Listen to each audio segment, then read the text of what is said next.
बिहार में बहार है, नीतीश कुमार है, लेकिन लगता है अब बहार खत्म होने वाला है। नीतीश कुमार बाहर होने वाले हैं या बाहर करने वाले हैं, ये तो अभी क्लियर नहीं है। लेकिन ये क्लियर है कि नीतीश और बीजेपी के बीच सब कुछ ठीक नहीं है। बीजेपी के नेता कभी बिहार के सीएम को डिप्टी सीएम बताते हैं, तो कभी अमित शाह कहते हैं कि 19 साल तक जो बिहार में हुआ वो अब नहीं होगा। मतलब क्या नीतीश सत्ता में नहीं रहेंगे? इन सब के बीच जो सबसे गौर करने वाली बात है दोस्तों, वो ये है कि बिहार में क्या चल रहा है। गौर कीजिए, 3 नाम, चिराग पासवान, जीतन राम मांझी और पीके, ये वो नाम है जो बिहार में शायद नीतीश के पक्के दुश्मन बने बैठे हैं।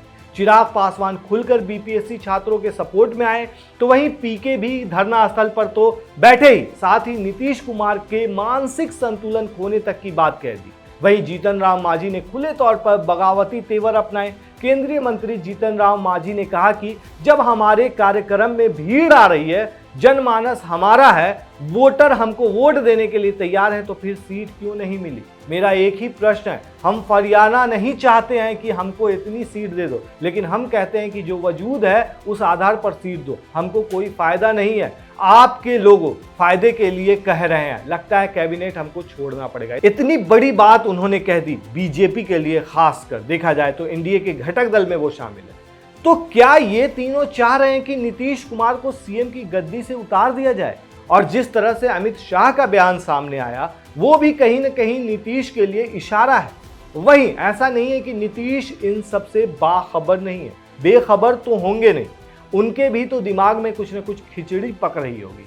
ऐसे ही नहीं, उन्हें पलटू राम कहा जाता है। इसी बीच जो सबसे बड़ी खबर सामने आई है वो है मणिपुर से। बिहार की बगावत मणिपुर में दिख रही है। दरअसल मणिपुर में जेडीयू को अपने प्रदेश अध्यक्ष को निष्कासित क्यों करना पड़ा, ये बड़ा सवाल है दोस्तों। दरअसल पूर्वोत्तर के राज्य मणिपुर के एक सियासी घटनाक्रम ने पटना से लेकर दिल्ली तक सियासी तापमान बढ़ा दिया है। नीतीश कुमार की अगुवाई वाली जेडीयू ने मणिपुर प्रदेश अध्यक्ष को आनन फानन में पार्टी से निष्कासित करने का भी ऐलान कर दिया। निष्कासन के इस फैसले के पीछे क्या है? मणिपुर विधानसभा में जेडीयू का फिलहाल एक ही विधायक और उसके भी ट्रेजरी बेंच की जगह विपक्ष में बैठने की खबर ने इम्फाल से पटना और दिल्ली तक हलचल मचा दिया। बिहार चुनाव से पहले इस फैसले के मायने तलाशे जाने लगे। तो क्या नीतीश कुमार के फिर से पलटी मारने के क्यासों ने भी जोर पकड़ लिया? मतलब चाचा पलटी मारने वाले हैं। जब मामला आगे बढ़ा तो जेडीयू नेतृत्व ने आनन फानन में बयान जारी करके बीरेन्द्र सिंह को अनुशासनहीनता के आरोप में पार्टी से निष्कासित करने का ऐलान करते हुए स्पष्ट किया कि हम बीजेपी के साथ खड़े हैं। बीरेन्द्र सिंह की ओर से राज्यपाल को भेजे गए पत्र से लेकर जेडीयू की ओर से उनका निष्कासन तक मणिपुर के घटनाक्रम को लेकर कई सवाल उठ रहे हैं। सवाल यह भी है कि मणिपुर में समर्थन वापसी का पत्र भेजने वाले प्रदेश अध्यक्ष को कुछ ही घंटों के भीतर जेडीयू को क्यों निष्कासित करना पड़ा? पहले इस 4 पॉइंट को समझिए दोस्तों। पहला, जेडीयू का फोकस बिहार की राजनीति पर है। ऐसा कहा जाता है कि जेडीयू में नीतीश कुमार की सहमति के बिना एक पत्ता भी नहीं हिल सकता।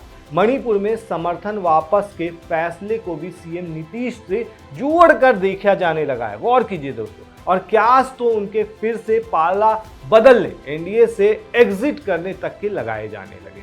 दूसरा पॉइंट, हाल के ही घटनाक्रम और मांझी के बयान को गौर कीजिए। केंद्रीय मंत्री जीतन राम मांझी के बयानों को लेकर बिहार एनडीए पहले से ही असहज था। हालांकि मांझी अब अपने बयानों पर सफाई देते फिर रहे हैं, जीवन भर पीएम मोदी के समर्थन की प्रतिबद्धता दोहरा रहे हैं, लेकिन सियासी गलियारों में इस बात पर चर्चा थमी नहीं है। क्या बिहार एनडीए में सब ठीक है? ऐसे में मणिपुर के घटनाक्रम से बिहार में गठबंधन कर रही जेडीयू के रुख पर भी सवाल उठने लगे। एनडीए में फूट के क्यासों को और हवा मिली तो इसका नुकसान कहीं चुनावों में न उठाना पड़ जाए। इन सब बातों को देखते हुए जेडीयू नेतृत्व ने बीरेन्द्र सिंह को ही पार्टी से बाहर निकालने का फैसला ठीक समझा, ये अभी के लिए। अब तीसरा पॉइंट देखिए दोस्तों, बिहार चुनाव की मजबूरी। बिहार में सत्ताधारी गठबंधन की अगुवाई संख्या बल में कम होने के बावजूद जेडीयू ही कर रही है। सूबे में इसी साल के अंत तक विधानसभा चुनाव होने वाले हैं और चुनावी साल में जेडीयू नहीं चाहती है कि किसी दूसरे राज्य के समीकरणों का बिहार में गठबंधन पर नकारात्मक प्रभाव पड़े। विपक्षी दल भी एनडीए में फूट को मुद्दा बना रही। नीतीश कुमार के बार बार पाला बदलने के कारण बीजेपी और जेडीयू के रिश्ते उतने सहज नहीं रहे। जितना 2014 चुनाव के पहले प्रधानमंत्री पद के लिए गुजरात के तत्कालीन मुख्यमंत्री नरेंद्र मोदी के चेहरे के ऐलान से पहले तक थे। गौर कीजिए, पीएम कैंडिडेट के तौर पर मोदी के नाम का ऐलान किए जाने के बाद नीतीश कुमार की पार्टी ने पुराने सहयोगी बीजेपी से नाता तोड़ने, एनडीए छोड़ने का ऐलान किया था और तब से अब तक नीतीश कुमार 2 बार राष्ट्रीय जनता दल आरजेडी के साथ जा चुके हैं, 2 ही बार बीजेपी के साथ भी आ चुके हैं, यानी पिछले 10 साल में 4 बार पाला बदल चुके हैं। ऐसे में उन पर विश्वास करना भी कठिन है। लेकिन सबसे बड़ी बात जो है कि उन्होंने 2014 में क्यों साथ छोड़ा था प्रधानमंत्री पद के लिए, और उसके ठीक बात आप गौर करेंगे, जब महागठबंधन बना था, जब इंडिया गठबंधन बना था लोकसभा चुनाव से ठीक पहले, इसमें सबसे अगुवा नीतीश कुमार थे। क्यों थे?